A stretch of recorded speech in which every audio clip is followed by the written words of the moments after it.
Jeg tænker jo, det er et udtryk, der er kommet sådan for ikke sådan så mange år siden. Monsterregn. Så sådan, ja. Meget regn, tænker jeg. Jamen, så tænker jeg på sådan noget ligesom nede i, hvad hedder det nu, i Asien, sådan noget med regntid 3 måneder om året, eller sådan et eller andet mærkeligt.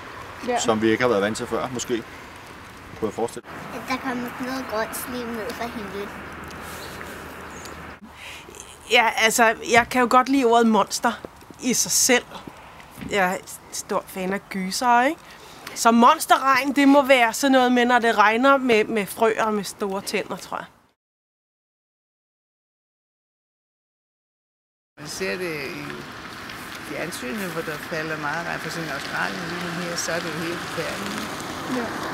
Men jeg tænker nok ikke lige sådan, at det lige er her, men det kan man jo ikke vide. Ikke lige i Borup, tror jeg. Ligger vi ikke sådan ret højt i forhold til sådan? Det kunne være svært at komme i skole, og man hele tiden skulle gå sådan her.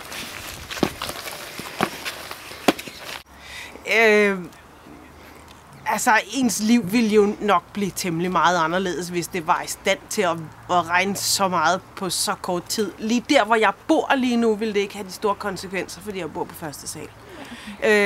Men selvfølgelig vil det være ret vildt.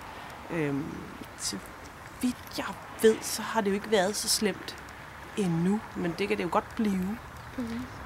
Der var jo nogle vilde oversvømmelser i København og i Greve og andre steder de sidste par år, og det har været voldsomt jo.